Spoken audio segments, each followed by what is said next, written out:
বছরের পর তিনি যেভাবে কাজ করেছেন, আমি তো মনে করি এই যারা আজকে 15 বছর মুখ্যমন্ত্রী বসে আছে মমতা বন্দ্যোপাধ্যায় সেই কাজ করে। আমিও তো বিরোধী দলে এক সময় ছিলাম 2006 থেকে 11। আমি দক্ষিণ 24 পরগনার কাজের ক্ষেত্রে আমি 1 নম্বর হয়েছিলাম। সেদিন আপনারা দেখেছিলেন পেপারে যে দক্ষিণ 24 পরগনার কাজের ক্ষেত্রে আরাবুল ইসলাম 1 নম্বর জেলা শাসক করেছিল, ডিএম সাহেব বলেছিল। তাই আজকে আমি মনে করি যে আমার ছোট ভাইজান দক্ষিণ 24 পরগনার 31টা এমএলএ, তার মধ্যে তৃণমূলের 30টা, একটা নওশাদ সিদ্দিকী, আজকে তিনি যে কাজ করেছে তৃণমূল সে কাজ করতে পারেনি। তাই আমরা আপনাদের কাছে আবেদন রাখবো যে ওনাকে দুহাত ধরে ভাঙড় থেকে জেতাতে হবে। ট্রেনিং এ আমি নিশ্চয়ই উনি আমি ছোট ভাইজানের কাছে আবেদন করবো, ট্রেনিং আমার 2-4টা মিটিং করে দেবেন উনি। আর আমি চাই ভাঙড়ে যদি কেউ মস্তানি করার চেষ্টা করে, কেউ যদি পদে পদে ঝগড়া বাঁধানোর চেষ্টা করে, কাউকে রেহাত করা হবে না।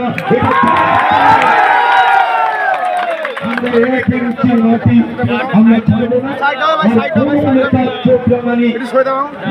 ভাইয়ের কাছে আমার আবেদন থাকবে, কোন নেতা চোখ রাঙানি ভাঙড়ে আইএসএফ এর লোকেরা বরদাস্ত করবে না। এটা ছেড়ে রাখতে হবে, এটা চ্যালেঞ্জ করে আমি বলে আমি জানি এদের কতটা দূর, আমি জানি বন্দুক গুটি।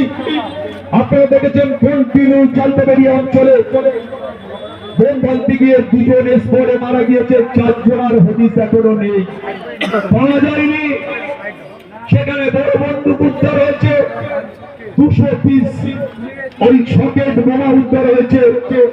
আজকে প্রতিটা অঞ্চলে আমার কাছে বিভিন্ন অঞ্চল থেকে গিয়ে বলছে, দাদা সব অঞ্চলে বোম গুলি বন্দুক তৈরি করার জন্য এই মোল্লা সাহেব ট্রেনিং থেকে এনে সমস্ত অঞ্চলে পাঠাচ্ছে। উনি কি রক্তের হোলি খেলা খেলতে চান? উনি কি বিনা আইএসএফ এর সাথে চ্যালেঞ্জ করতে চান? আইএসএফ এর যথেষ্ট কর্মী আছে, তারা নিজেরা রক্ত ঘামিয়ে, নিজেরা নিজেদের পয়সা দিয়ে, নিজেরা লড়াই করে ভাইজানকে জেতায়। এবারেও তারা লড়াই করছে, নিজেদের ঘাম ঘামিয়ে তারা আয় উপায় করে আজকে এই নওশাদ ভাইকে জেতানোর জন্য তারা চেষ্টা করছে। আর উনি কোটি কোটি টাকার দুর্নীতি করেছে। আপনারা দেখবেন এই চ্যানেলের ধার দিয়ে, খালের আড়া দিয়ে সরকারি জমি, খাই জমি 100-এরও বেশি কোটি টাকা দামে, 100 কোটি টাকার বেশি জমি বিক্রি করেছে। আজকে আপনারা ভাবছেন আজকে যে কটা কোম্পানি আছে, প্রতিটা কোম্পানিতে লক্ষ লক্ষ নয় কোটি কোটি টাকা আত্মসাৎ করেছে। কেন্দ্রের করবে বলে 3 জনের কাছে 75 কোটি টাকা নিয়েছে।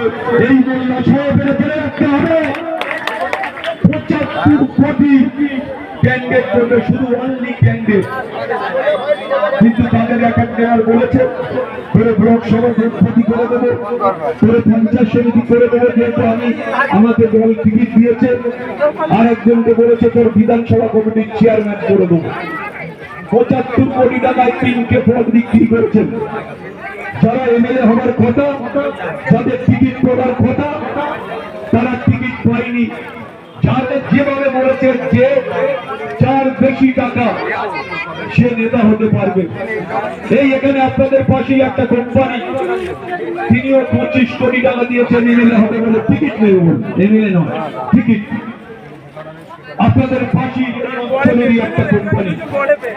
আজকে আপনাদের কাছে আমরা বলতে চাই যে আমরা ভাঙড়ে শান্তি চাই, আমরা আইএসএফ এর নেতৃত্বরা আমরা সার্বিক উন্নয়ন চাই, ভাঙড়ে শান্তি চাই, ভাঙড়ে শিক্ষার গতি আনতে চাই, ভাঙড়ে স্বাস্থ্য পরিষেবা চাই, ভাঙড়ে স্কুল কলেজগুলো ভালোভাবে সুস্থভাবে যাতে চলতে পারে আমরা সেটা চাই। আমরা রাস্তাঘাট চাই, আমরা বিদ্যুৎ চাই, পানীয় জল চাই, আমরা প্রতিটা মানুষ মাথা তুলে দাঁড়িয়ে তারা বাঁচতে পারে সেটা আমরা চাই। প্রতিটা ছেলে মেয়েরা স্কুলে সুন্দর পঠন পাঠন করতে পারে সেটা আমরা চাই।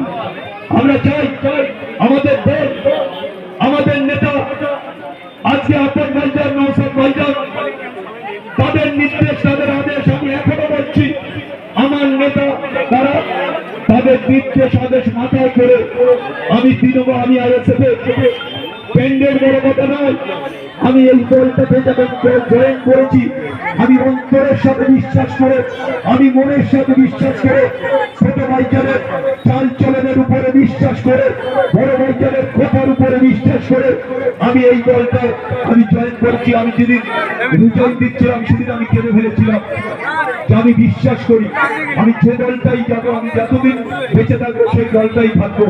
কিন্তু তৃণমূল কংগ্রেস আমাকে বারবার অপমান করেছে। আপনারা জানেন 7 বার আমাকে জেল পাঠিয়েছে এই মমতা বন্দ্যোপাধ্যায়, এই দল 3বার আমাকে বহিষ্কার করেছে। আজকে সেই দলটা করা যায়, বারবার আমাকে অপমান করেছে, আমাকে বারবার অপমান করেছে। তাই আমি এই দলটা মনের কাছে সিদ্ধান্ত নিয়েছিলাম, আমি ছোট ভাইজানের কাছে গিয়ে কথা বলে যে যদি আপনারা আমাকে দলে নেন তাহলে আমি আমার এই দলটাকে ছেড়ে দেবো। সেদিন উনি এক বাক্যে বলেছিলেন যে আমাকে 2 দিন টাইম দেন, আমি নিশ্চয়ই আপনাকে জানাবো। তারপরে আমাকে বলেছে, আমাকে যেভাবে নির্দেশ দিয়েছে আমি সেইভাবে নির্দেশ পালন করে আমি ফুরফুরায় গিয়ে রিজাইন করে আমি এই দলে জয়েন করেছি। তাই আপনাদের বলবো, ভাইজান বলবে আরো একটা মিটিং আছে, আমি শুধু আপনাদের কাছে বড় জোরে আবেদন রাখবো, এখানে আমি আরাবুল ইসলাম এই অঞ্চলের প্রতিটা মানুষ, হিন্দু মুসলিম জৈন খ্রিস্টান প্রতিটা মানুষ জানে আরাবুল ইসলাম যে কথা বলে সেটা অক্ষরে অক্ষরে পালন করে। তাই আজকে আপনাদের কাছে শুধু দুটো হাত জোর করে আবেদন করবে যে আমার ছোট ভাইজানকে এবারে সব থেকে বেশি ভোটে লক্ষাধিক ভোটে জিতিয়ে আমরা ছোট ভাইজানকে যেমন বিধানসভায় পাঠাবো, আপনারাও আগামী দিনে মাথা তুলে দাঁড়িয়ে ছোট ভাইজানের সাথে কথা বলতে পারবেন, সার্বিক উন্নয়ন ছোট ভাইজান করবে। এটা আপনাদের কাছে আবেদন রেখে যাব, আপনাদের কাছে নিবেদন রেখে যাব যে এই নির্লজ্জ অপদস্থ খুনি তোলাবাজি সন্ত্রাসকারী তৃণমূল কংগ্রেসকে এখান থেকে হটাতে হবে, এখান থেকে নয় গোটা বাংলা থেকে হটাতে হবে। ভাঙর থেকে যেমন হচ্ছে তেমন গোটা বাংলা থেকে তৃণমূল কংগ্রেসকে বের করে দিতে হবে। এই অপদস্থ নির্লজ্জ দল, অপলব্ধ তোলাবাজি দল, অপদস্থ খুনি দল আজ পর্যন্ত খুন যারা করেছে তাদের বিচার এই দল করেনি। আপনারা জানেন রাজ্জাক আমার সাথে চলত, আপনারা জানেন চালতেবাড়ি অঞ্চলের রাজ্জাক কে খুন করেছে। থানা থেকে রাজ্জাক বেরিয়ে এসছে আর মোল্লা সাহেব থানায় বসে আছে, থাকার সাথে সাথে তার বেরিয়ে আসার 10 মিনিটের মধ্যে রাজ্জাক খুন হচ্ছে। খুন আবার 1 সেকেন্ডের মধ্যে আমার কাছে খবর চলে গেছে, আমার ছেলের কাছে খবর চলে গেছে। আমি চেষ্টা করেছিলাম আশা, তখন ভাবলাম সেরা আমার ঘাড়ে চাপিয়ে দিতে পারে, চেষ্টা করেছিল করেনি। সেদিন চেষ্টা করেছিল আইএসএফ আমার দলের কর্মীদের জড়ানোর জন্য, তার কয়েকজনকে মিথ্যেভাবে জড়ানোর চেষ্টা করেছিল।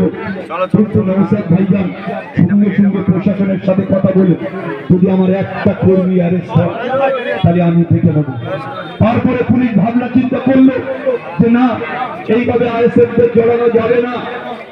নওশাদ ভাইজানের চাপে সেদিন পিছিয়ে গিয়েছিল। আজকে সেই রাজ্জাক একটা তরুণ তাজা 26-27 বছর বয়স, সেই ছেলেটা খুন হলো ওই মোল্লা সাহেবের নির্দেশে আদেশে খুন হলো। যারা খুন করলো তারা সবাই তৃণমূল কংগ্রেস, তারা রাজ্জাকের পাশের বুথের নেতৃত্বরা খুন করেছে। কি কারণে খুন হয়েছে আজ পর্যন্ত পুলিশ করে তথ্য দিতে পারেনি। তাই আপনাদের কাছে বলবো, আমরা কোনোদিন খুন যখন মারপিট হানাহানি খুনোখুনি ভাঙর ক্যানিং এর মাটিতে হবে না। আমি যেমন ক্যানিং এর মাটিতে বলছি যে আমরা অশান্তি চাই না, শান্তি চাই। নওশাদ ভাই আব্বাস ভাইদের নির্দেশ মেনে চলতে চাই, তাদের নির্দেশ অক্ষরে পালন করব। আপনারা দুহাত ধরে আমাকে আশীর্বাদ করুন।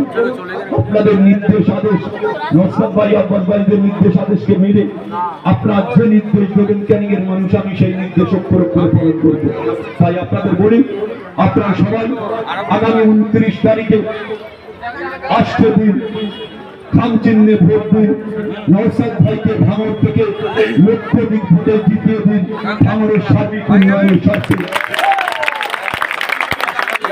ইনকলাব জিন্দাবাদ, ইনকলাব জিন্দাবাদ। ধন্যবাদ সম্মানীয় আরাবুল ইসলাম মহাশয়কে, তারা দীর্ঘদিনের রাজনীতি শুরু করেছে। তিনি আমাদের সঙ্গে সাথ দিয়ে যেভাবে মানুষের জন্য কথা বলছেন, আমরা দেওতা 1 নম্বর অঞ্চলের তরফ থেকে তাকে অনেক অনেক ধন্যবাদ জানাই। এখন আমরা জানার বক্তব্য শোনার জন্য দীর্ঘক্ষণ অপেক্ষা করছিলাম। সেই ভাইজানকে আমরা বরণ করে নিচ্ছেন ব্যস্তের এই অঞ্চলের নেতৃত্ব সাইফুদ্দিন মোল্লাকে ভাইজানকে ব্যাস করিয়ে দেওয়ার জন্য অনুরোধ করছি।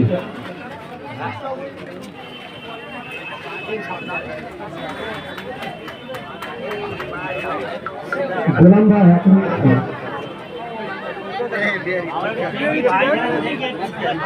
ব্যাস করিয়ে বরণ করে নিচ্ছেন।